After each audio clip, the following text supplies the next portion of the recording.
ሰላም ጤና ይስጥልን ውድ በአገር ውስጥና በውጭ የምትገኙ ቤተሰቦቻችን ከገበታ ሚዲያ የዕለቱን አበይት ዜናዎችንና ትኩስ መረጃዎችን ይዘንላችሁ ቀርበናል። አብራችሁን ቆዩ። በቅድሚያም ዋና ዋናዎቹን የድሮን ጥቃቱ ዛሬም ተደገመ። ኤርትራ ድንበር በቅርብ ርቀት እንደዚሁም ደግሞ በራያ 3 ተከታታይ ድሮን ጥቃቶች መፈጸማቸው ተሰምቷል። በእነዚህ የድሮን ጥቃቶች የህወሓት ወታደራዊ ካምፖች ክፉኛ መውደማቸው ታውቋል። የጦር መሳሪያ ማከማቻ መጋዘኖችም ሙሉ በሙሉ ዶግ አመድ ስለመደረጋቸው ነው ከስፍራው የወጡ መረጃዎች ያረጋገጡት። በቀዳሚነት በዝርዝር የምናስደምጣችሁ ዘገባችን ነው። ሱዳን ከኢትዮጵያ ግዛት የተነሳች ድሮን መጣሏን አስታወቀች። የሱዳን የመከላከያ ሚኒስቴር ከኢትዮጵያ ጋር በሚዋሰነው የብሉ ናይል ግዛት አቅራቢያ የጠላት ድሮን መጣሏን አስታውቃለች። ሚኒስቴሩ ድሮኗ የተነሳችው ከኢትዮጵያ ግዛት ነው ሲል ገልጿል። የተፈጠረው ምንድን ነው? አስደንጋጩን መረጃ እንነግራችኋለን። የኦሮሚያ ክልል ከፍተኛ ባለስልጣኑ ተገደሉ።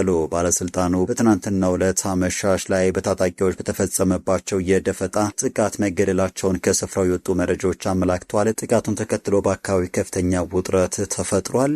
ታደምጡታላችሁ። ቻናሉን ሰብስክራይብ፣ ቪዲዮ ላይክ በማድረግ እስከ ፍጻሜ አብራችሁ እንድትቆዩን በአክብሮት እንጠይቃለን። ወደ ቀዳሚ ጉዳያችን እንሻገራለን።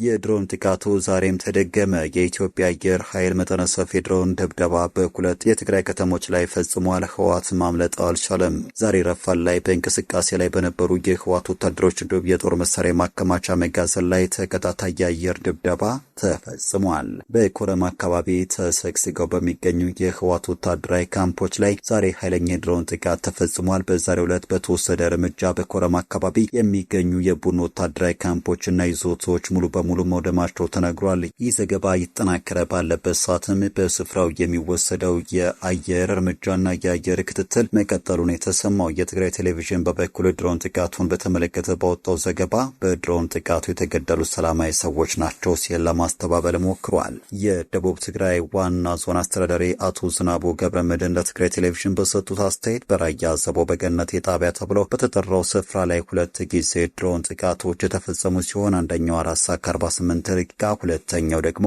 5 ሰዓት ከ20 ደቂቃ ላይ የተፈጸመ እንደሆነ ተናግረዋል። አመራሩ በዚህ ጥቃት ሰላማዊ ሰዎች ተገድለዋል በሚልም ከሰዋል። በተመሳሳይ በሰሜን ምዕራብ ዞን በአንዳጉና ከተማ ከጠዋቱ 3 ሰዓት ላይ የድሮን ጥቃት እንደተፈጸመ የሰሜን ምዕራብ ትግራይ ዞን ዋና አስተዳዳሪ አቶ ወልደ አብርሃ ገብረ ጻድቅ ለትግራይ ቴሌቪዥን ተናግረዋል።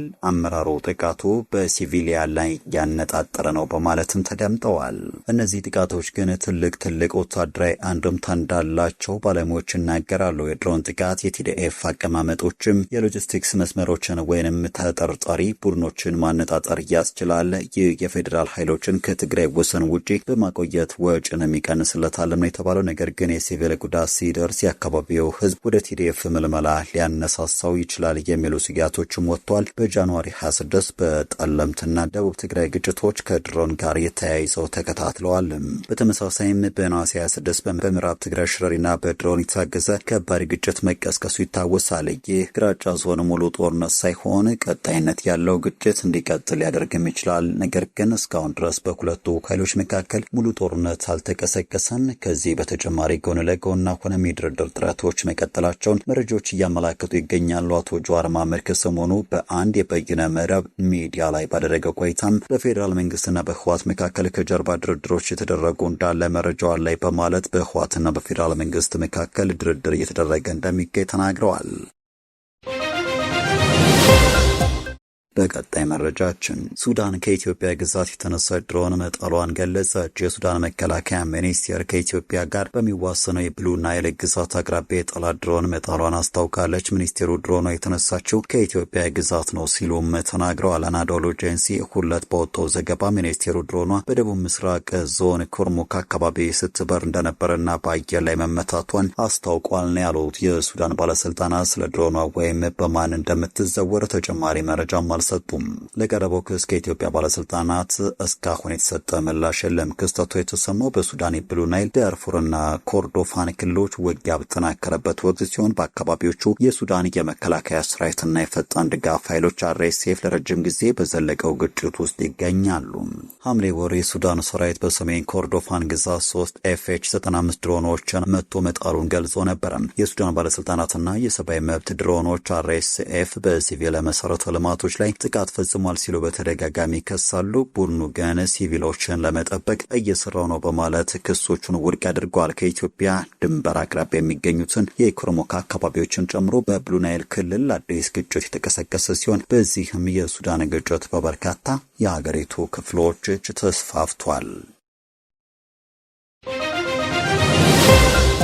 በቀጣይ መረጃችን የፋኖና ኦነግ ሸኔ አማጽያን በሚል የሚንቀሳቀስበት ወረዳ ዋና አስተዳዳሪው መገደላቸው ተሰማ። በኦሮሚያ ክልል ሰሜን ሸዋ ዞን የደራ ወረዳ ዋና አስተዳዳሪ አቶ ተፈራ ደምሴ ናቸው በታጣቂዎች የተገደሉት። ዋና አስተዳዳሪው የተገደሉ ነሐሴ 17 ቀን 2018 አመሻሽ ላይ በተፈጸመባቸው ጥቃት እንደሆነ የሚያመላክቱ መረጃዎችም ከስፍራው ወጥተዋል። አቶ ተፈራ መንገድ ላይ በነበሩበት ወቅት ያደፈጡ ታጣቂዎች በጥይት ተመተው ክፉኛ ከቆሰሉ በኋላ ነው ህይወታቸው ያለፈው። ዋና አስተዳዳሪው የተገደሉት ራሱን የኦሮሞ ነጻነት ሰራዊት ብሎ የሚጠራው ወይንም መንግስት ኦነግ ሸኔ ብሎ በሚጠራው ከታጣቂ ቡድን ሳይሆን እንዳልቀረ ከስፍራው የወጡ መረጃዎች አመላክተዋል። ትናንት ነሐሴ 17 አመሻሽ ገደማ ታጣቂ ቡድኑ በፈጸመው ጥቃት ግድያውን እንደፈጸመው ገልጿል።